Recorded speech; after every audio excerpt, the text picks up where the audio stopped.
Hello everyone, welcome back to my channel Fun with Subject, a platform of easy learning and easy material। एक ऐसा platform जहां पर हम आपके विभिन्न विषयों से संबंधित अध्ययन सामग्री आपको उपलब्ध कराते हैं और उसको अपने सरल रूप में प्रस्तुत करने का प्रयास करते हैं। तो मैं आप सबसे निवेदन करूंगा इस चैनल को सब्सक्राइब करें, जिससे आने वाले किसी भी वीडियो का नोटिफिकेशन आपको सबसे पहले पहुंचे। तो दोस्तों, बिना समय गंवाए हुए मैं आज इलेक्शन एंड इलेक्शन कमीशन के बारे में अपने इस वीडियो को प्रारंभ करता हूं। Meaning of election. इलेक्शन चुनाव क्या होता है? इलेक्शन के माध्यम से हमें क्या चीज़ें पता चलती हैं? तो दोस्तों, इलेक्शन को हम चुनाव के तौर पर बता सकते हैं। Expression of a choice by common man for administration among few candidate can be called election. शासन को चलाने के लिए कुछ नियमित लोगों के बीच में से किसी एक कैंडिडेट को सामान्य जनता के द्वारा चुनना इलेक्शन कहलाता है। Need of election. Need of election. Election की आवश्यकता क्यों है? Election is a soul of democracy as people can participate in formation of the government by election process only. जनतंत्रात्मक प्रजातंत्र या पार्लियामेंट्री सिस्टम, संसदीय शासन प्रणाली में सामान्य जनता का सरकार के निर्माण में भागीदार होना बहुत आवश्यक है। इसलिए सामान्य व्यक्तियों द्वारा इलेक्शन के माध्यम से सरकार को बनाने और चुनने में सहयोग देने का तरीका है इलेक्शन, इसलिए इसकी आवश्यकता है। Kind of election. इलेक्शन कितने तरह का होता है? तो इलेक्शन को हम ब्रॉडली दो तरीके से बांट सकते हैं। इलेक्शन के तरीके के आधार पर हम चुनाव को दो तरीके से बांट सकते हैं, जिसमें से पहला है डायरेक्ट इलेक्शन, प्रत्यक्ष चुनाव, और इनडायरेक्ट इलेक्शन, अप्रत्यक्ष चुनाव। प्रत्यक्ष चुनाव या डायरेक्ट इलेक्शन क्या है? जब यूनिवर्सल एडल्ट फ्रेंचाइजी के माध्यम से हम सामान्य जनता के लोगों को यह अवसर देते हैं कि वो अपने पसंद के कैंडिडेट को वोट कर सकें, तो वो डायरेक्ट इलेक्शन होता है। इसमें 18 वर्ष से ऊपर के हर व्यक्ति को अपने वोट का प्रयोग करने का अधिकार होता है, इसीलिए इसे हम सार्वभौमिक वयस्क मताधिकार पद्धति कहते हैं। लोकसभा, राज्यसभा के लोगों का इलेक्शन प्रत्यक्ष इलेक्शन या प्रत्यक्ष चुनाव कहलाता है।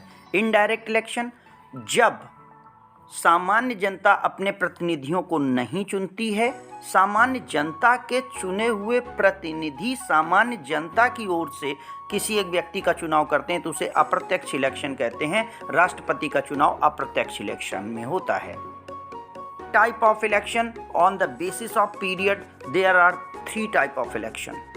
समय के अंतराल के आधार पर 3 तरीके के इलेक्शन कहे जा सकते हैं, या इलेक्शन को हम 3 तरीके के नामों में बांट सकते हैं, जिनमें पहला है जनरल इलेक्शन, सामान्य चुनाव। जनरल इलेक्शन वो इलेक्शन होता है जिसका समयावधि अपने आप पहले से तय होता है, जो कि उस सेशन या उस हाउस की समयावधि होती है। जैसे लोकसभा का चुनाव 5 वर्ष में होता है, विधानसभा का चुनाव 5 वर्ष में होता है, तो ये लोकसभा या विधानसभा का चुनाव 5 वर्ष में होना जनरल इलेक्शन कहलाएगा। बाई इलेक्शन, ये इलेक्शन तब होता है जब चुना हुआ कोई कैंडिडेट अपने किसी भी रीजन के कारण अपनी सीट को वैकेट खाली कर देता है, तो वहाँ पर बाई इलेक्शन कराया जाता है। मिड टर्म इलेक्शन, मध्यावधि चुनाव। मध्यावधि चुनाव वो चुनाव होता है जहां पर कि लोकसभा या विधानसभा जब अपने समय को पूरा करने से पहले ही अगर भंग हो जाती है, अपने समय के पहले ही डिसॉल्व हो जाती है, तो ऐसे समय में पुनः चुनाव कराया जाता है, और ये चुनाव पूरी अवधि के लिए होता है। तो मिड टर्म इलेक्शन पूर्व समयावधि चुनाव होता है। कुछ और शब्द हैं इलेक्शन से संबंधित, जैसे कॉन्स्टिट्यूएंसी, इसको हिंदी में हम निर्वाचन क्षेत्र कहते हैं। Area from where one candidate is to be selected is called constituency. ऐसा क्षेत्र जहां से एक कैंडिडेट का चुनाव किया जाना है उसे हम निर्वाचन क्षेत्र कहते हैं। ईवीएम, इलेक्ट्रॉनिक वोटिंग मशीन, ये एक ऐसा उपकरण है, ऐसी मशीन है जिसमें सदस्यों के नाम उनके चुनाव निशान के साथ होते हैं, जिसका प्रयोग मताधिकार के लिए किया जाता है। बैलेट पेपर प्रिंटेड फॉर्म में होता है, जिसमें कि हर एक प्रत्याशी के नाम के सामने उसके चुनाव चिन्ह का निशान बना होता है। इसे एक सील के माध्यम से हम नामित करते हैं और बाद में उनकी गणना की जाती है, जिसे हम मतगणना कहते हैं, और इस तरीके से वोटों का निर्धारण कर लिया जाता है। तो ये पुरानी प्रक्रिया थी। इलेक्शन कमीशन के बारे में कुछ बिंदु इस स्लाइड में हैं जो आपके अध्ययन के लिए आवश्यक हैं। इनमें से प्रमुख बिंदु हैं। Election commission is established as autonomous constitutional body.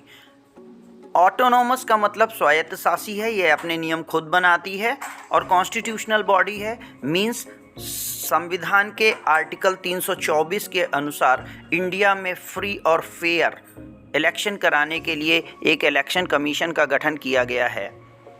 पहली बार इलेक्शन कमीशन का गठन 25 जनवरी 1950 में किया गया था। प्रेसिडेंट को ये पावर है कि वो इलेक्शन कमिश्नर के अलावा इलेक्शन कमिश्नर एडिशनल भी नियुक्त कर सकता है। Election commission has head office at new Delhi by name of निर्वाचन सदन। नई दिल्ली में निर्वाचन आयोग का जो ऑफिस है उसे हम निर्वाचन सदन के नाम से जानते हैं। इलेक्शन कमिश्नर चुनाव आयुक्त को 6 वर्ष के लिए नियुक्त किया जाता है। वो अपने पद पर 65 वर्ष की आयु तक रह सकता है। Election commissioner can be removed from his office by the process of impeachment and impeachment process will be similar to the removal of the judges of Supreme Court and High Court। दोस्तों, supreme court और high court के जजेस को remove करने के लिए हमें एक प्रक्रिया से गुजरना होता है, जिसे हम महाभियोग प्रक्रिया कहते हैं। इस महाभियोग प्रक्रिया को हम तभी इनिशिएट कर सकते हैं जब हम उस व्यक्ति विशेष पर प्रूव्ड मिसकंडक्ट, इसको कहते हैं सक्षम कदाचार, हमें साबित करना होगा कि उसने अपने पद को गलत तरीके से प्रयोग किया है या उसका प्रयोग उसने अपने पर्सनल हित में किया है। इलेक्शन कमीशन के चुनाव आयुक्त की रिमूवल प्रक्रिया इसलिए इतनी टफ रखी गई है ताकि वो निष्पक्ष रूप से जनता के बीच में जा कर के लोगों का चुनाव करवा सके। Function of election commission. Election commission क्या काम करेगा आप पहले से ही जान रहे हैं, जैसा कि इसके नाम से पता है। इलेक्शन कमीशन इलेक्शन से रिलेटेड काम करेगा। फिर भी उसके प्रमुख कार्यों को मैं निम्न बिंदुओं के आधार पर आपको बताना चाहूँगा। पहला, making a electoral roll of the voters. लोगों की एक मत सूची जिसमें कि उनके नाम होंगे, उनका पूरा ब्यौरा होगा, उसको तैयार करवाने का काम इलेक्शन कमीशन करता है। जो पॉलिटिकल पार्टीज़ हैं, राजनीतिक पार्टियां हैं, उनको मान्यता देना, उनको चिन्ह देना, ये काम इलेक्शन कमीशन करता है। मुख्यतः तो इलेक्शन कमीशन अपने कार्य के तौर पर फ्री और फेयर चुनाव करवाने के लिए जाना जाता है।